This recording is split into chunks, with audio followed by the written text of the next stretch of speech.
Okay, so we're facing a healthcare crisis, and there's no way to really sugarcoat this. We're living in a system where the needs of the many get easily outweighed by the wants of the few. But the solution isn't as complicated as you may think. It seems that all of our age-old knowledge has been either undermined or distorted by, air quotes, modern medicine. The philosophies and principles that once ruled have become sterilized and basically robotic. No longer do patients feel hopeful or heard. Now they leave with more questions than answers, and really just more pills than solutions. Naturopathic and functional medicine doctors like myself flip this approach upside down to support people who have been passed around by the system. And again, don't be mistaken, this strategy is not going to be a speech on alternative, fringe, or pseudoscientific principles. It is the only future for medicine, these solutions. And I'm Dr. DawsonSultana, ND, and let's get right into it.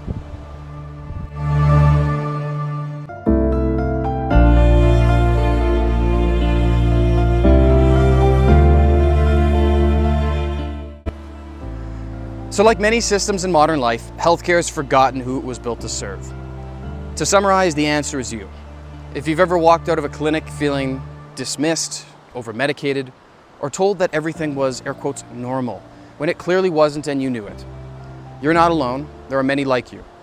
And by no means is this an attack on doctors, nurses, or frontline professionals. These people are, in fact, the backbone of our society.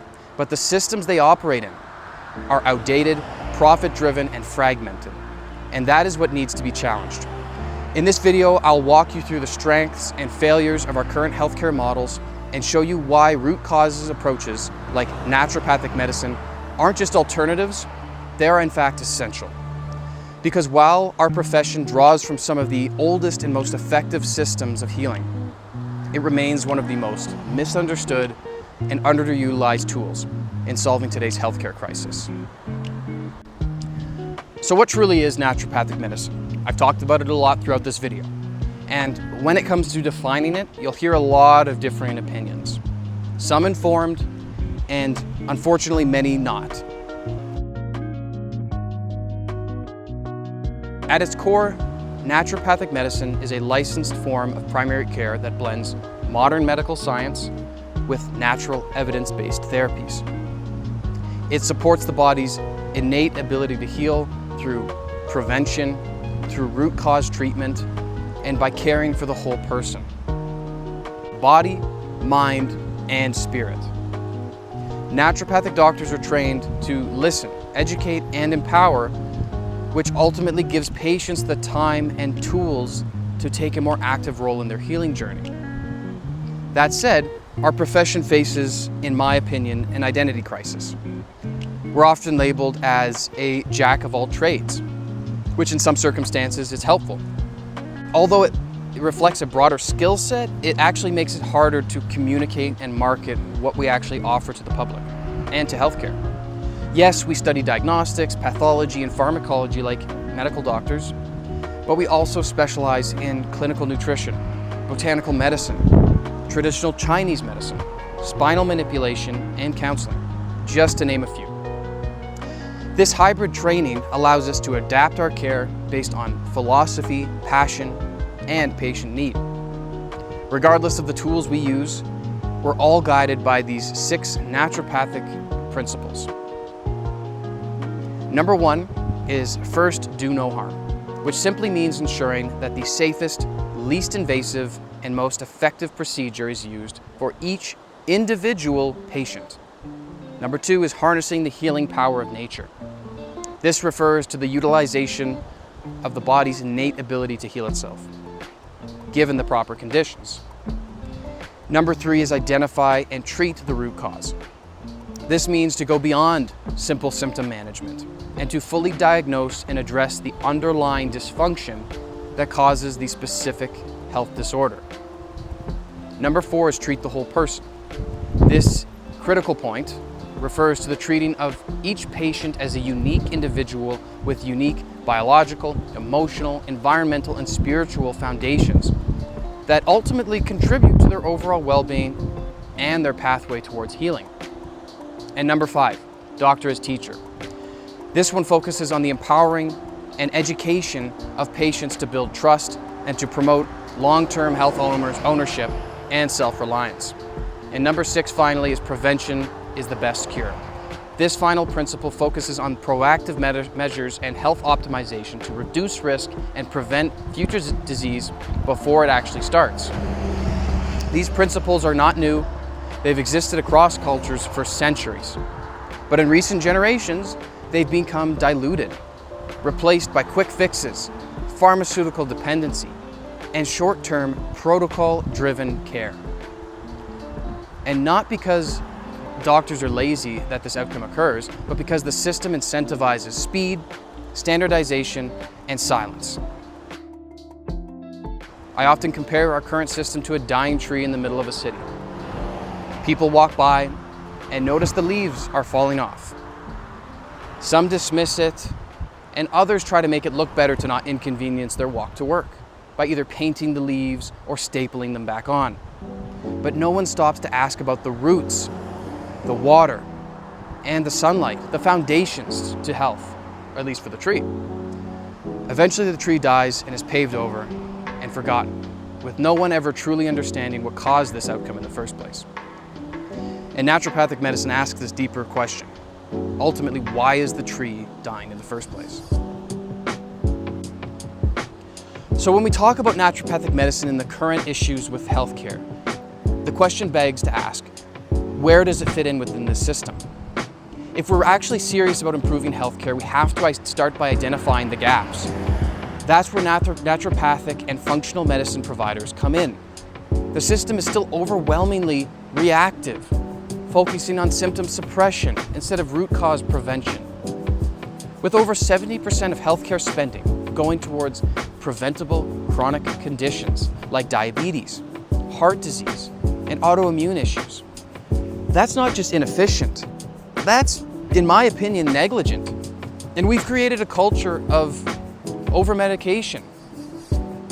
Prescriptions are marketed like subscription services, each new one promising to fix your life in one or more categories, rarely discussing the side effects or long-term impact.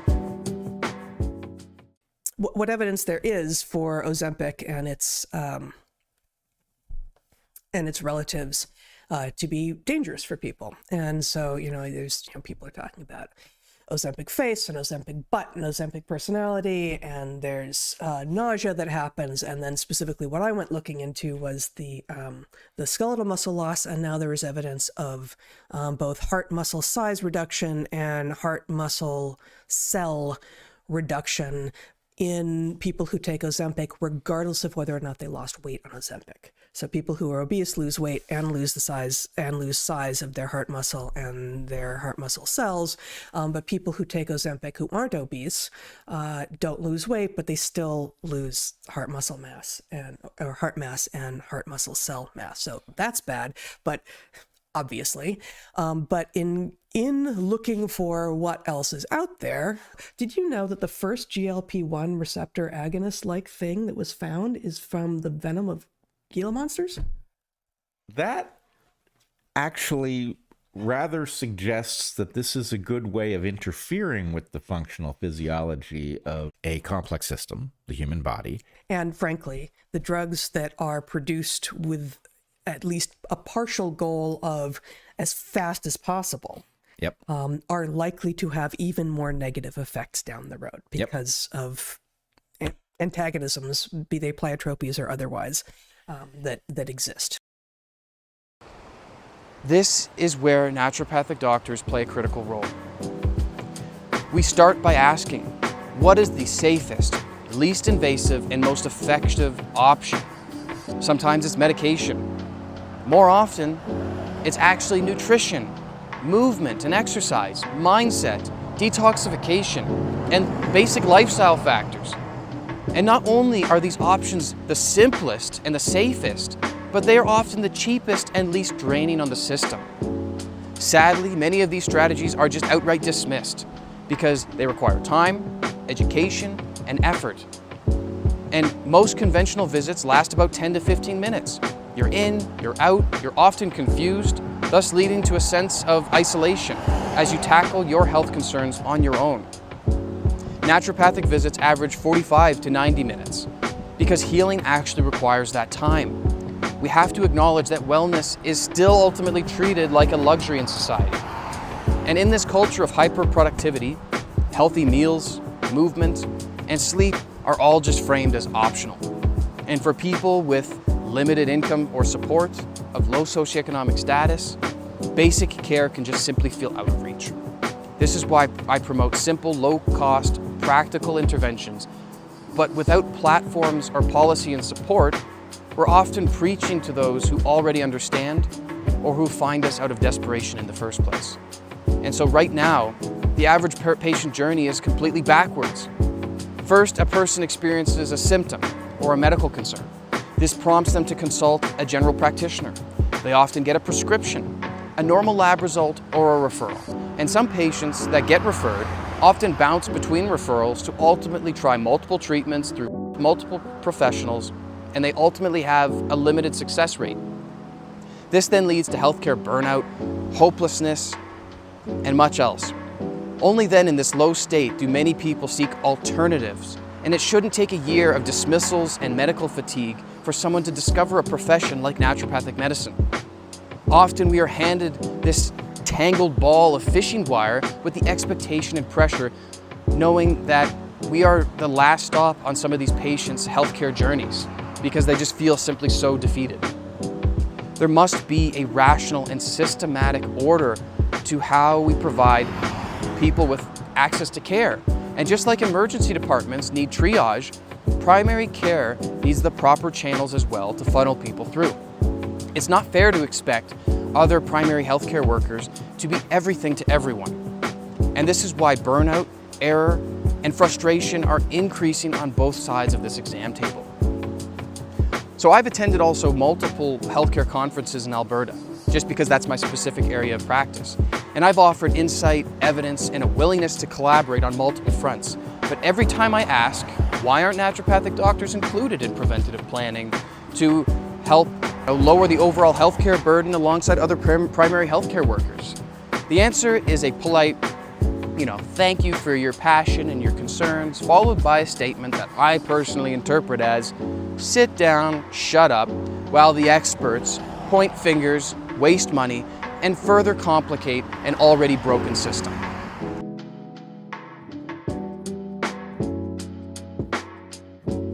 One of these sections boldly claimed to have the intention of improving healthcare quality, which is great, while simultaneously not being able to describe what quality actually means, followed by a slide that was basically just promoting virtual care. While this is helpful for those who have no healthcare access in remote communities, etc., this is not a long-term solution, especially when you consider the explosion of mental health issues, cancer, autoimmune disorders, and chronic diseases that require thorough assessments. It truly feels like we're attempting to prune and water trees as we witness a massive forest fire barreling towards our direction. Again, watering the trees and pruning isn't useless, but it's definitely not the most effective thing to be doing in this literal heat of the moment. And at the core of this resistance is bias.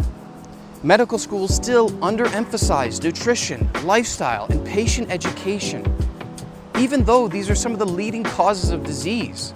Ironically, too, like when MDs start adopting these functional and naturopathic ideas, they're praised as innovators and pioneers, which is great, and I commend them. Yet these principles have been the foundation of naturopathic medicine for well over a century. And yet funding, policy, and public trust continue to overwhelmingly favor pharmaceutical and bureaucratic interests over patient-centered healing. Take my local labs, for example. I send patients there to receive lab work and to get, an assessment. And ultimately, right now they're planning to triple the costs of a basic chemistry panel that naturopathic doctors offer for patients. And just let that sink in for a moment. Triple the cost. This isn't about access or quality. This is a profit-driven move during one of the most financially straining times for our patients. Margin increases is one thing to match inflation, but tripling it, that is not healthcare, that is opportunism. And it's the kind of barrier that keeps patients in the dark and providers handcuffed from helping them. This is partially why public trust is collapsing. And until these policies change, healthcare will ultimately remain transactional and not transformational. So how can we fix healthcare right now? And I don't have all the answers. I'm not a politician, nor am I a policymaker. I'm a clinician. I'm simply a participant in the system that I can believe can do better. I offer this not as a decree, but as an invitation to rethink how we care for people. And that being said, there are some painfully obvious areas where improvement isn't just possible, it's absolutely necessary. And if we want to improve healthcare right now, we need to begin with one word, and that word, in my opinion, is literacy. It has to be literacy, and not just lab literacy, but a deeper understanding of how healthcare actually works, who it is designed to serve, who to go to, and why. Most people don't know if their concern warrants an ER visit, a walk-in, a therapist, a social worker, or a naturopathic doctor. That confusion doesn't just waste time, it overwhelms the entire system, emergency departments, it frustrates providers, it leaves patients also feeling lost and unheard. This is why we need to start educating the public, not just about disease, but about health ownership.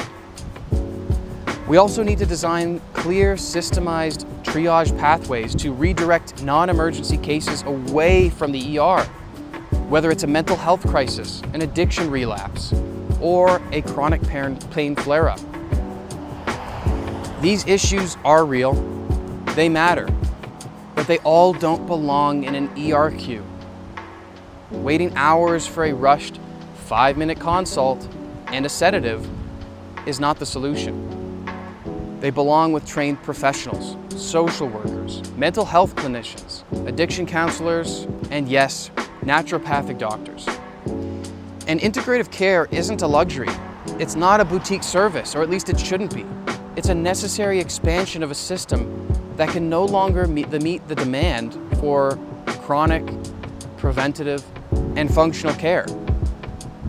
We need a collaborative model where MDs, NDs, nurses, therapists, and social workers aren't competing, but complementing one another. Naturopathic doctors are trained for diagnostics, lab work, physical exams, and treatment planning. We understand physiology, biochemistry, and pathology. But more importantly, above all else, we understand people. And that skill alone makes us uniquely positioned to serve on the front lines of prevention, chronic care management, and lifestyle-based medicine. This doesn't just reduce system pressure, it improves outcomes as well. If we want to see reform, we need to stop gatekeeping care based on credentials and start building collaborative models that reflect reality. Because empowerment begins when patients are guided and not dismissed. And a healthcare future begins when every profession is allowed to do what it does best and use its entire full potential.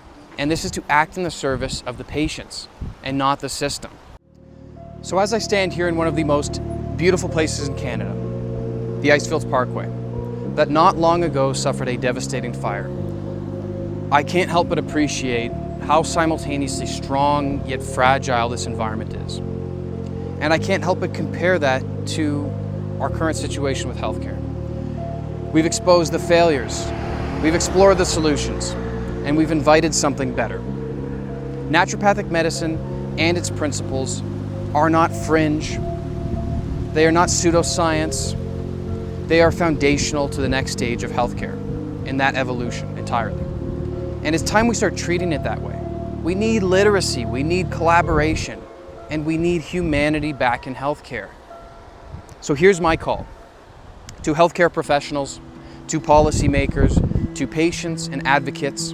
Let's talk, let's collaborate, and let's stop accepting dysfunction as normal.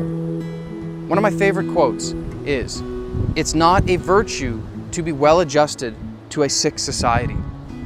And because the system won't fix itself, we need to work together and collaborate to improve the system, rebuild it. patient by patient, and policy by policy. And if you're ready to start this healthcare journey, visit www.bluemoonhealthcare.com. Reach out, book a consult, ask a question, or just simply get some health resources on my website. Whether you're searching for answers, clarity, or just a partner in your healing, I will be here. Because the future of healthcare doesn't belong to corporations or algorithms, nor does it to bureaucracy. It belongs to people like you and me. And it starts here, in the mountains, with a new kind of medicine and focus. Take care.